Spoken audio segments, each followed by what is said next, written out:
Hi and welcome to Viewmaster Travels. My name's Dave and it's my goal to visit all the locations from my vintage 3D Viewmaster reels. Today it's Washington, D.C. Did you know that Washington, D.C. is more than just our nation's capital? It's a hidden map of Masonic secrets, astronomical wonders, as well as home to the nation's oldest and most important national monument. The story of Washington, D.C. begins in 1783. At the time, the federal government was mobile, meeting in various cities as needed, and this year they were in Philadelphia. On June 20th, a mob of unpaid Revolutionary War soldiers began protesting outside Independence Hall, preventing the delegates from leaving. Alexander Hamilton asked the state to help, but he was refused, and George Washington had to send troops to suppress the mutiny. They realized that the federal government would need their own place to meet, separate from any state in the Union, so they wrote that into the Constitution, that a 100-square-mile federal district would be created out of state land. George Washington wanted it to be close to his home on the Potomac River and to include the ports of Alexandria and Georgetown, so he picked a point to be the southernmost corner of a 10 by 10 mile diamond that would enclose the new district. Thomas Jefferson then sent Andrew Ellicott, Geographer General of the United States, to mark out the exact points making up the borders of the new district. Ellicott brought Benjamin Banneker, an African-American naturalist, mathematician, and astronomer, to help. Why would an astronomer be crucial to mapping out the borders of the new district? Here's the tangent. Banneker needed to figure out exactly where Washington's point was on the globe, and the problem was longitude, or position east or west of a prime meridian. To find this, he used the moons of Jupiter. How? Well, when Galileo first observed Jupiter's moons, he saw them moving like the pendulum of a great cosmic clock, enabling astronomers to precisely predict their future positions and record these in almanacs.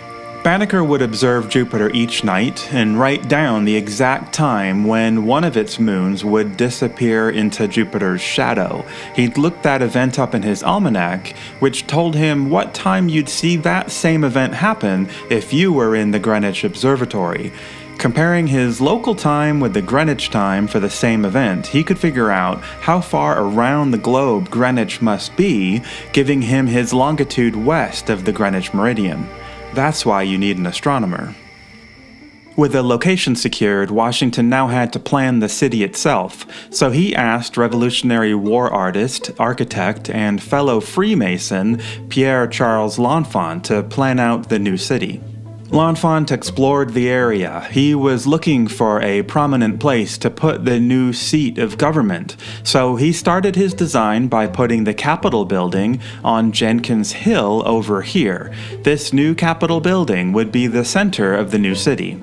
Next, the new nation's president would need a house, and it would need a nice view. L'Enfant picked a spot here, uphill from the river inlet, with a view not unlike Washington's Mount Vernon.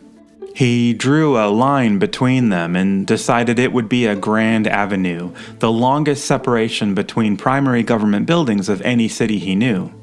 He divided the city into quadrants, with the Capitol at the center, and laid out a grid of roads.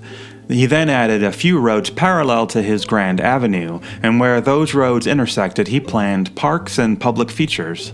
And here's our first Masonic geometry. Using the Capitol and President's House as vertices, L'Enfant drew a right triangle here. On this corner, he wanted to put a monument of George Washington on a horse, and he filled in this long side of the triangle with a grand garden. The right triangle and the square within it are fundamental symbols in Freemasonry. It was so important to put Washington's monument in this exact location, they were willing to drain this swampland and convert this river into a canal to do so. With the plan in place, the government started purchasing the required lands from the locals and cleared the way for the new streets. Unfortunately, L'Enfant got a bit carried away with this. He was so insistent that his geometry be adhered to that he tore down a house that stood in his way without permission. Turned out it belonged to his boss, Daniel Carroll of Duddington, and L'Enfant got fired from the project. But it was L'Enfant's grand vision that gives DC so many beautiful views. Was he merely an architect, or was he crafting a legacy? Washington Monument shimmers in reflecting pool.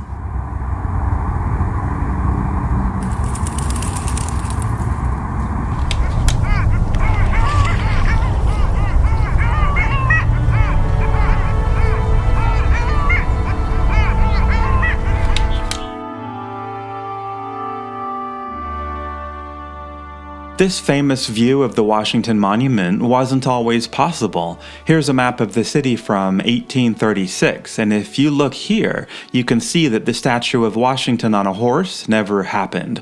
In fact, where the monument is today is half water still, the inlet for the canal. In 1833, a group of citizens decided to finally build a monument to Washington where L'Enfant had wanted one. So they formed the Washington National Monument Society, began raising money, and had a contest to pick a new design. The Washington on horseback idea didn't seem grand enough now that Washington was dead.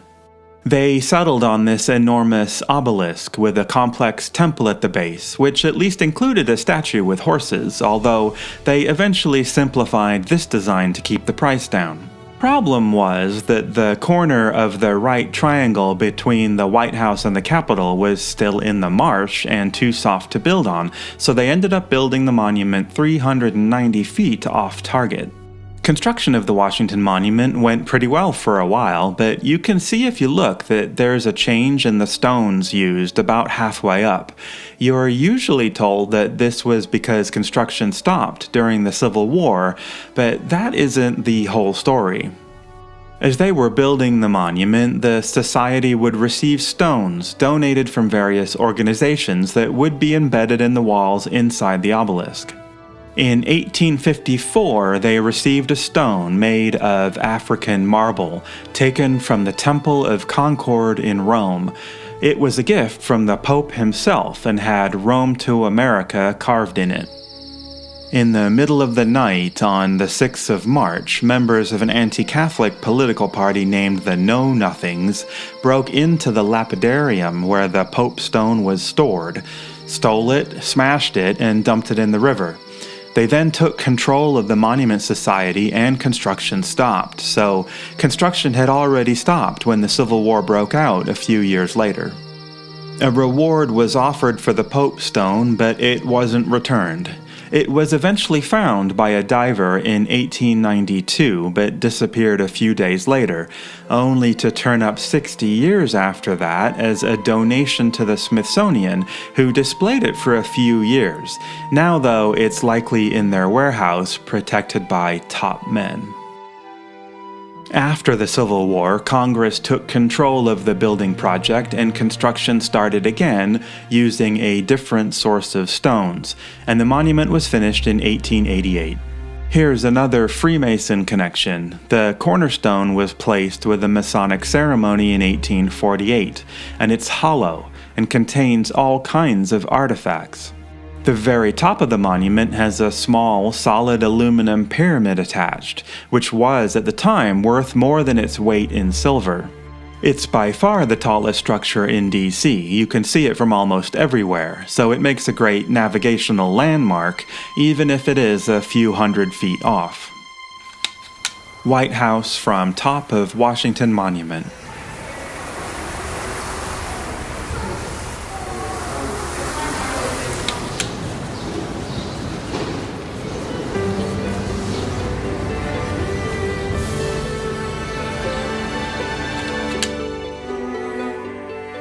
So, full disclosure here, I didn't realize until we were in DC looking at these Viewmaster pictures that the Washington Monument was hollow and that you could go to the top of it. Unfortunately, tickets to ride to the top sell out quickly and we couldn't get any. The Viewmaster picture is looking north at the White House, but what caught my attention was this big elliptical playing field. Looks like baseball and rugby. Walking around, we did find the area, called appropriately the Ellipse, but we couldn't find any baseball fields. The Ellipse does hide some secrets, though. This area was the President's Park, planned between the President's Mansion and the waterfront. Here's an 1853 map marking the incomplete Washington Monument, still showing a blank space here. And here in 1897, the area has been graded with the elliptical pathway. I wanted to see when the playing fields were added, so I started going through USGS maps from around that time. They're not there, but this strange symbol appears in the middle of the ellipse. According to this guide to topographic map symbols, that's a marker for a third-order horizontal control with elevation, whatever that is. But I don't see anything in the ViewMaster picture, and we didn't see anything walking around, so what is that? A horizontal control point is a bronze marker used as a fixed reference to measure your east-west longitude, but why would there be one here? Thinking back, I realized this point is right on the line of L'Enfant's Masonic Square, right in line with the White House and the street circles to the north. Was that just a coincidence? Then I found a paper written by mathematician Clark Kimberling named The Shape and History of the Ellipse in Washington, D.C. He asked the USGS about this strange mark on the map and got this answer. It's a benchmark, but not one of ours. At first we didn't know what it was, but it has a name, the Meridian Stone. Digging further, I found an old USGS database and typed Meridian Stone into the search, and it returned one line. Clicking that link gave me something amazing.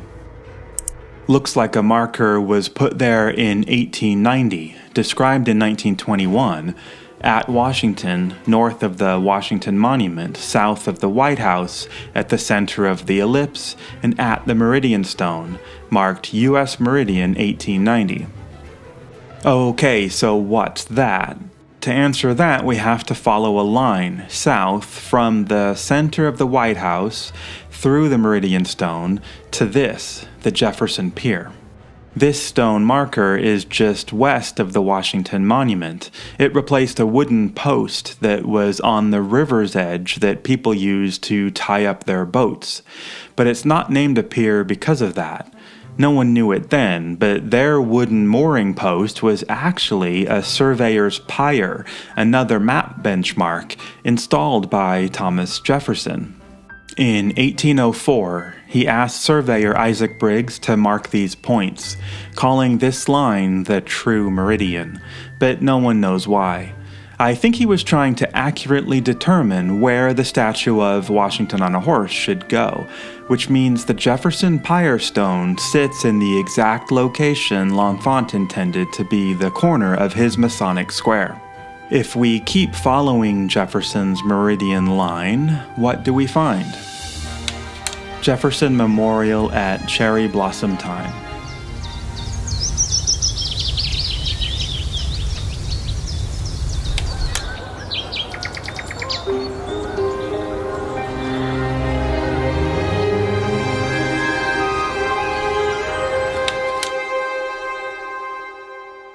The Jefferson Memorial is on Jefferson's meridian line as far south of his pier as the White House is north of it, forming another triangle. However, from our old maps, this point on the triangle used to be in the river.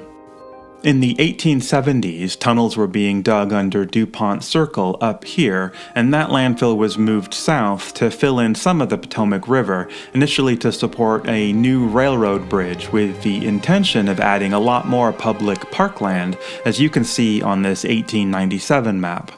It also allowed for the creation of a very clever tidal basin, this artificial lake here. This lake has two sets of one-way gates. The southern pair only allowed water into the basin as the tide rose. When the tide went out, it was forced through the eastern gates into the Washington Channel, which flushed the channel of silt. The inlet was equipped with 4 liquid chlorine dispensers in the arches of the inlet bridge. This was to clean the water for a bathing beach. DC's beach was very popular in the humid summers. They'd host beauty contests and diving competitions, but like we saw in St. Pete, the beach was for white people only. Instead of integrating the beach or even building a segregated beach, Congress voted to shut the beach down entirely in 1925. The ornamental cherry trees have been a traditional gift from Japan starting in 1912, predating the memorial that sits among them by over 30 years. The annual Cherry Blossom Festival is a major tourist draw, and that's when we were visiting as well. It really is quite a sight to get the views of the memorials framed in the cherry blossoms. The Jefferson Memorial was built on the site of the old bathing beach between 1939 and 1943. It's a beautiful temple with a domed roof and great views of the other monuments. And from here, we followed the hypotenuse of another triangle created by the reclaimed land to our last stop, Lincoln Memorial.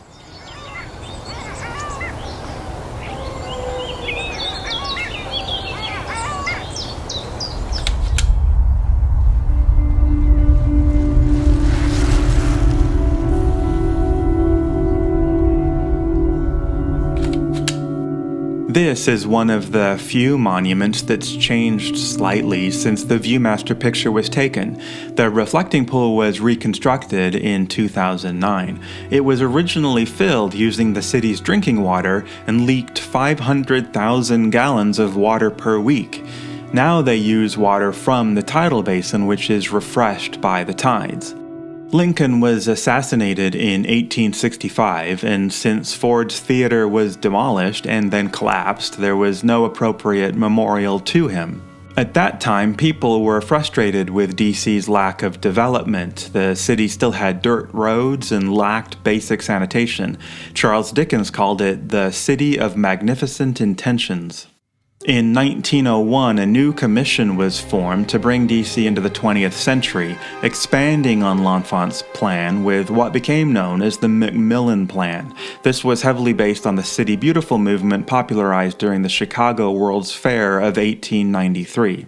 Using this plan, the Fine Arts Council voted unanimously to build the Lincoln Memorial in line with the Washington Monument and the Capitol. Once everything was agreed, construction began in 1914 and was completed in 1922. But did you ever look closely at Lincoln's hands? They contain a secret. Lincoln's statue was sculpted by Daniel Chester French, whose son was deaf and attended a school for the deaf. The school's president, Edward Gallaudet, asked French to create a statue of his father, Thomas Gallaudet, who had founded the school. The statue shows Gallaudet teaching a young student sign language. It's on the campus of Gallaudet University, which was funded by Abraham Lincoln, so the sculptor of the Lincoln Memorial statue had a deep connection with American Sign Language, and if you look closely, you can see that he carved Lincoln's hands to subtly sign A and L. And did you know there's a secret chamber underneath? In the 1970s, you could take a special tour of the memorial's undercroft, an enormous space beneath the entire monument.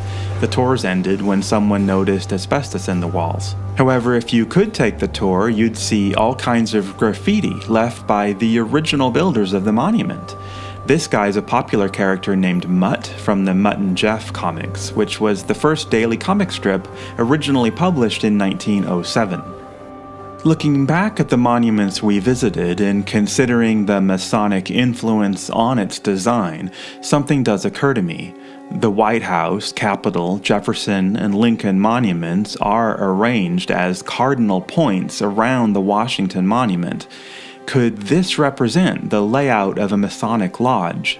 According to this 1826 book on Masonry, a Masonic lodge is an oblong square oriented east to west, as is the Memorial Park. In a Masonic lodge, the east, representing the sun, the source of light and wisdom, is the station of the worshipful master, the highest elected officer in the lodge. On the map, this would be represented by the Capitol. Was Congress considered the source of light and wisdom?